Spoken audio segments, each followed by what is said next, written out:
Do you have problems making your meat work effectively? Might be that you can't get it to the right consistency, or that you struggle to use it to best effect. Well, here at Fuka, we've got a few tricks in store that helps make this stuff into a deadly fish catcher. Let's go fishing.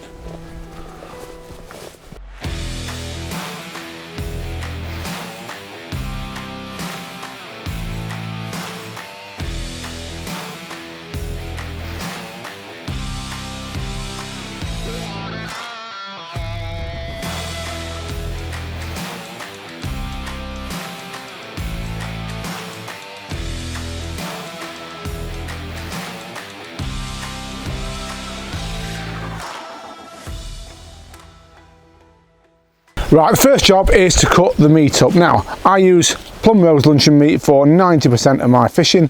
It's very important you get the right kind of meat because some meats, cheaper meats generally, are full of fat and they actually float. So make sure whatever meat you use, the brand that is, actually sinks. So I'm going to cut two sizes up. I'll show you what sizes they are in just a sec. But as you can see, it's a nice pink meat and straight from the tin. There's not much fat around the outside. That's really important because that means the fat's spread out through the meat and it works much better. Size wise, two different sizes, 6mm and 8mm. Now, I'm not sure what's in this lake. I've never fished it before. So I'm going to start off with the 6mm and see what happens. But I do want the 8mm because sometimes silverfish can be a problem and a bigger standout hook bait can bring you extra bites. So I'll get it chopped and then I'll show you the last killer edge that I give to my meat. So there's now 4 powders in the Sensei powder range, and a lot of people think they're just for use on maggots or in ground bait, but that's not the case. I love adding them to other baits like meat, and I'm going to put the red one, which is actually the one I've had loads of success with using on maggots, on the meat to create some standout red hook baits today. So I'm only putting probably, I don't know, a tablespoonful in there, not too much. Put the lid back on, that smells. And then I'm going to blow in the bag just to make sure there's a little bit of air in there as I shake it up. And shake it. And that's just letting that powder absolutely coat all the way around that meat. So yes, it's dyeing it red, but more importantly, the Sensei Attractant is going all over it. And look what I'm left with. Really vivid red meat, and you can actually see the particles of Sensei on there. Now I've done a few 6 and a few 8mm in red, just to give me a change hook bait in terms of colour, and as that drops through the water, all that sort of dye will ooze off the bait and give a really nice attractive cloud through the water. So that's going to be my standout hook bait today, but I'm actually going to prepare the rest of the meat using the natural Sensei powder. So I'm a big believer, me, that generally you want your hook bait to look as natural as possible. Obviously standout hook baits can be brilliant, but when you're feeding meat, I want it to look like meat, but I also want to boost it with Sensei. So I'm just going to add some of the natural powder to this one. Now there's a bit more in here because this is obviously feed bait, so I'm going to add probably the equivalent of about 2 tablespoons full to it. There we are. I'm then going to do the same process again, just make a little trumpet. Let's give it a shake. Now, the other good thing about doing this is it actually helps your meat to really separate into individual cubes. One problem you can have if you're loose feeding meat is it can stick together sometimes. You can see by adding that powder to it, all the individual pieces of meat have actually come apart, and they've actually gone a lovely sort of golden colour as well there. So that is Sensei meat for feeding, and as I said, this will probably be the default hook bait, but we will be trying that red Sensei meat as a standout hook bait as well. Bait's done, let's go fishing. Right, I'm going to start the session now. As you can see, I've got a lovely island in front of me here at Moor Moncton, and I'm a big believer when you've got a feature like that, you don't have to pile the bait in to start with.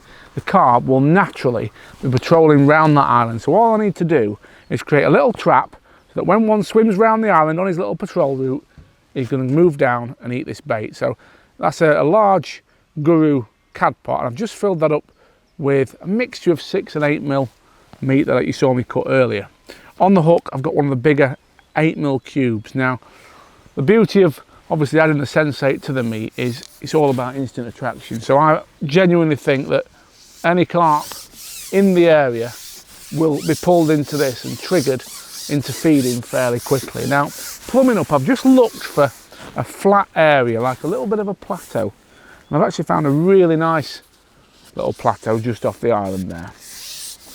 I'm a big believer where you can in getting as tight to the cover as you can, which is why you can see there, but I've got quite a short line between the pole tip and the float, because I'm actually tucking the rig underneath a little bush out there and then dragging the pot in before I feed. So I've got to where I want to be now, and I'm actually going to tap this meat in from a little bit of a height. Now, if there was a lot of fish present, or if we were midway into the session and catching a few fish, I'd probably be more inclined just to try and sneak that meat in almost under the water in stealth mode, as I call it, so that the fish stay on the bottom and don't come into it. But we're just starting the session now, so I'm happy to use that noise of bait hitting the water to hopefully draw any carp in the area into where I've just fed. Now, I don't really want to see any indications on the float for a good 10 or 15 seconds until that meat's settled on the bottom, because, well, there we are.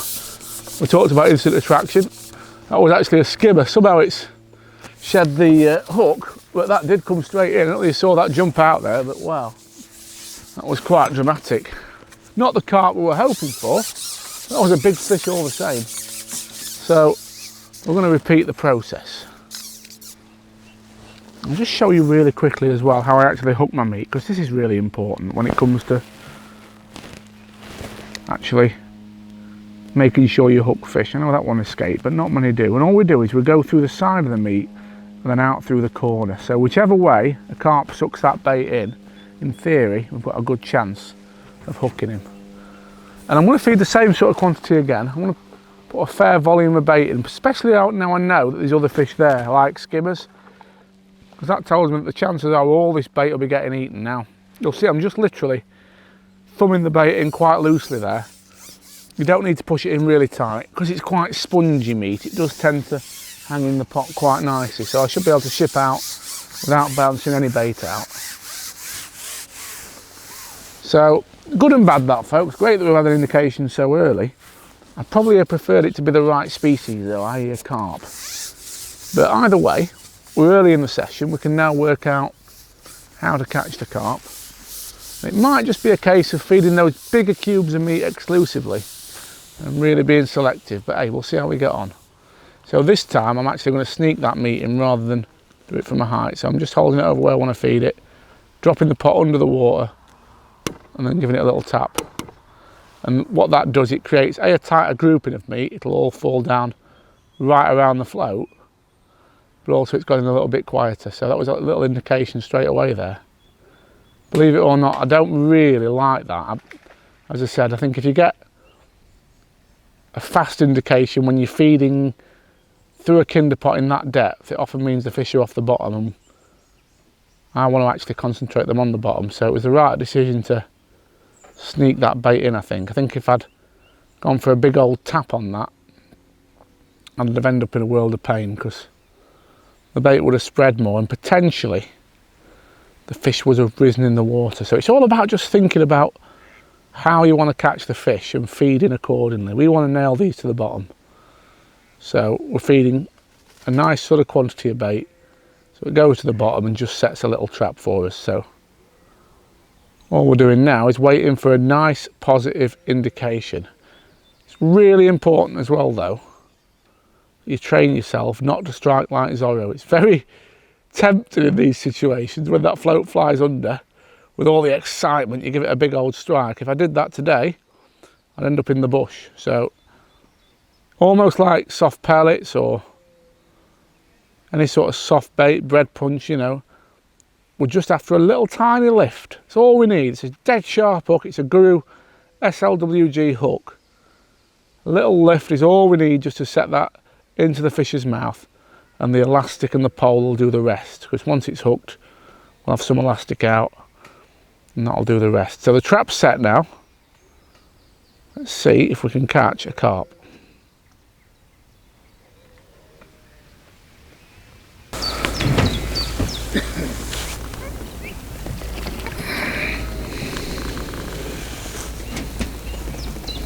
Right folks, we were just, I wouldn't say starting to give up hope, but we just had Little try shallow, that didn't work, and I said to Ben, I think the best chance we've got of catching a carp was looking around the lake. It's a really tough day here today. It's clear the carp have just spawned and they're just a little bit moody. Now I don't want it to go around there. The best chance we've got was probably to stick to our guns of fishing on the bottom and just be dead patient. So that's what we did. We just set the trap again on the deck, and then first put in, this little fella came along. Interestingly though, we did just make a small tactical change in that we put a piece of red meat on. But this fish is not happy. Now I know they go to over 20 pound in this lake, the carp, and I also know there's catfish to even bigger than that, so I'm not quite sure what we're attached to just yet. We're just going to take our time and try and make sure that it ends up in the net. We've just got 15 Dura Hollow, some Preston elastic in there. I think it's a nice balance. When you're fishing long, I try to avoid using really heavy elastic because you just don't have the flexibility really to ship back without it locking up. So it's a strong elastic this, but it's not ridiculously strong. So we've got options as we're playing fish. So as soon as I get it on the top kit, I always let a couple of strips out the pulley. You can see there's reeds down there. It's not the easiest of pegs to land fish out of. There's this big pallet, which I'm sure in a minute is going to try and go under, so I've got to be ready for that too. It's already trying to go down the edge. We're not going to let you go under there though, pal. Oh, it's a big fish. It's a big fish. It's a ghost carp. Let's see if we can get him in the net.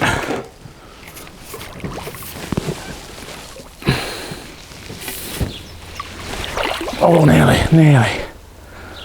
Bit of side strain.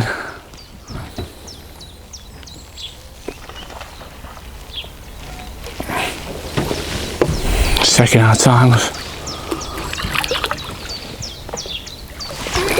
There we are, he's in. First carp of the day. Not too happy. Let's have a little look at him. Oh, beautiful condition. Big old ghosty. Let's just get the hook out of him. Oh, it's fell out already, I think, and gone in the fin. So we'll just, there we are. Beautiful. So 1-0 to the meat. So why fish with meat as opposed to other baits? Now, obviously, like all baits, there's a time and a place for meat, and there's times when it's really effective and times when maybe I'd steer away from it. So springtime, summertime, autumn, meat's absolutely deadly. Now, one tendency I've definitely noticed with meat is it sorts out the better fish. You can guarantee if you've got a venue with a real sort of mixed head of different sizes of fish, if you can get them on meat, you'll tend to find you sort out the better samples, which is why it's such a devastating bait for big weights of carp. Now, with regard to feeding, obviously what we've done today here is fed very sparingly up to that island with the kinder pot, and we've just tried to set a little trap, and I still say that's the best way of fishing this venue with meat. And the reason is, like a lot of venues here at Moor Moncton, there's actually a meat limit, so you can only feed a couple of tins of bait. So to be as aggressive as we'd need to catch a volume of fish in open water, we'd need probably quite a lot more meat than we can. But that said, on some venues at some times, that might be another fish there.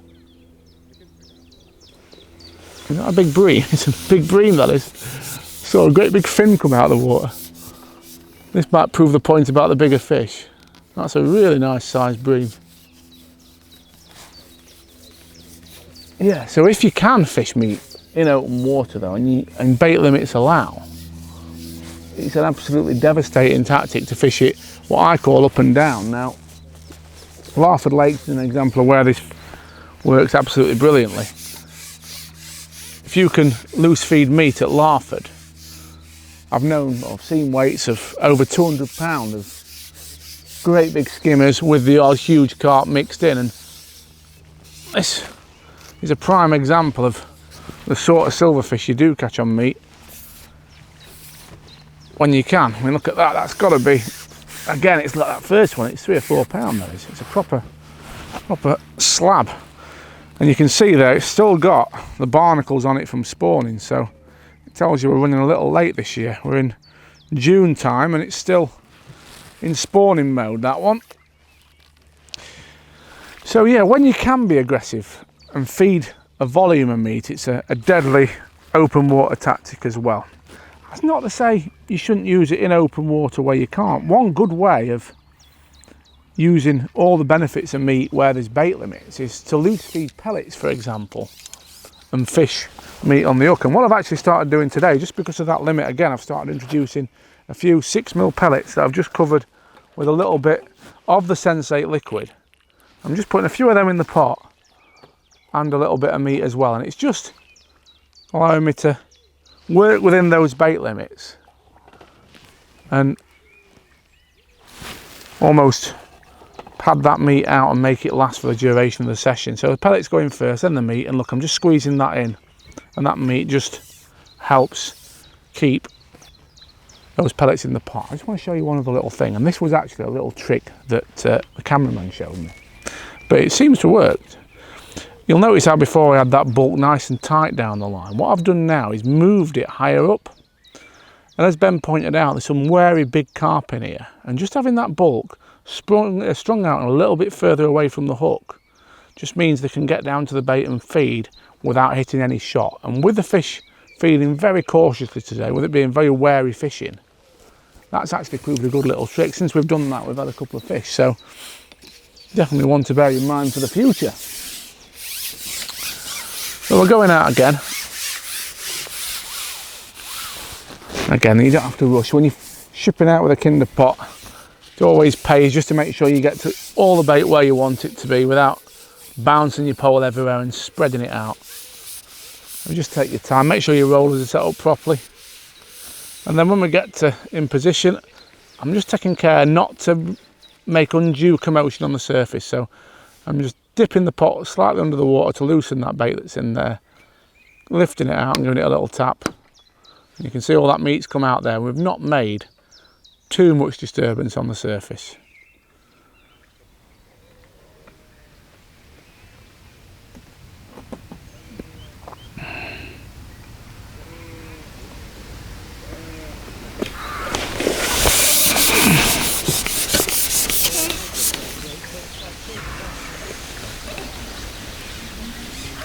Still on. I've got it. Right folks, carp number 2, and this one is trying to give me the runaround. It's already tried to snag me up under the island. I'm just going to be careful because the bailiff's car's right behind. We don't want to go through his driver's window, that won't be popular. But this is another nice bite. I don't think it's as big as the first fish. Let's just see. It's amazing, isn't it, how you get these little feeding windows, and although we had a slow start,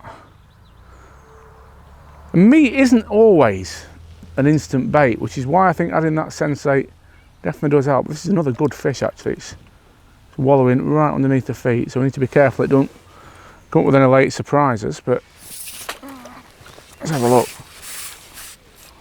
Oh, there we are. Oh yeah, common. Lovely. Fish in here are in absolutely pristine condition. Now, it's not actually a commercial fishery where we are today. It's a club water. It's Moor Moncton pools owned by Leeds and District. And look, I mean, that carp, absolutely gorgeous. So that's carp number 2.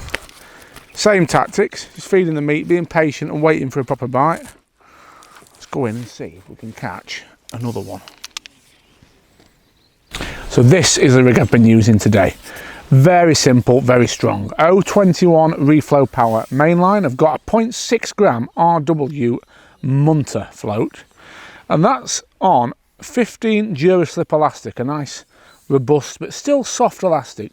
Importantly, to avoid tangles fishing at long length, I always have 3 bits of silica and have the last one just overlapping the end of the stem of the float, and that just basically helps prevent the line from wrapping over. Going down the line, I've actually got a bulk, it's strung out at the moment, but a bulk of stots. Now at the start of the session, I had these bulk right down at the top of the hook length, and when there's a lot of fish there, this is often the best way to do it because it's very direct and it keeps your hook bait pinned down where you need it. But today, as we've seen, the fish have been a little bit cagey, and by just moving that a little bit further away from the hook bait and spreading it out slightly, I've actually managed to catch a few more fish. A little strung bulk, about 14 inches away from the hook, has been best. Going down to the hook length, it's 0.17mm reflow power, and the hook is a size 14 SLWG from Guru. So a nice, simple, strong setup to deal with these big carp and bream. So if the fish do come shallow, this is the rig you need to use.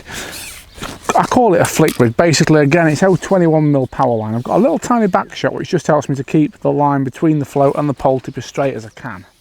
Little bulk of number 8 stots just underneath a 0.3 gram Drennan crystal dibber, and about 16 inches of line between the dibber top and the float. 6-inch hook length and a size 14 SLWG hook, again just for a single cube of meat. Brilliant little rig this is for fooling the fish when they're on the surface or in the upper layers of the water.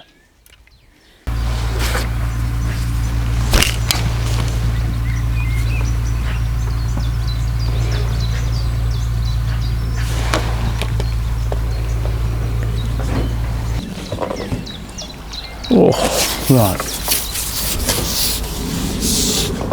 So, the fish are now well and truly up in the water. A few swirl where we've been feeding the meat. We've picked that little flick rig back up and first chuck in this little devil's attached itself. It's amazing because beet and meat's such a light bait. It does fall very, very slowly through the column, so any fish that might want to come off the bottom to feed will do so. Let's have a look at this one. It's pulling well. Oh, it's a lovely mirror, look at that. Beautiful. Beautiful fish, 6 or 7 pound. Oh yes. And you can see there, let's show you the rig. Literally a little dibber, no weight down the line. And this one's very angry. Not too happy at all. And hooked just in the side, in the corner of the mouth. Beautiful little mirror. Slipping back. So just a little recap on how today's gone. Obviously targeted that island to start with, kinder potting, feeding meat. I've had most of the fish today on the natural, but I have had a couple of fish, including that first one on the standout red Cuban meat. On the hook, 8mm seemed a little bit better. And obviously what happened today was, we kinder potted, caught a few fish early, and then the fish seemed to come up and intercept some of those loose particles that were just hanging in the upper reaches of the water. Meat's a brilliant bait because it sinks so slowly. The fish really will come up to intercept it at times, and we've caught a couple in the end just fishing a little flick rig. You can see it here, it's a little dibber fishing in the upper layers, so that's a dead little tactic to use alongside the deck rig when kinder potting. So there you are, folks, that's meat fishing. Lovely venue here at Monkton, and yeah, get out and give it a whirl.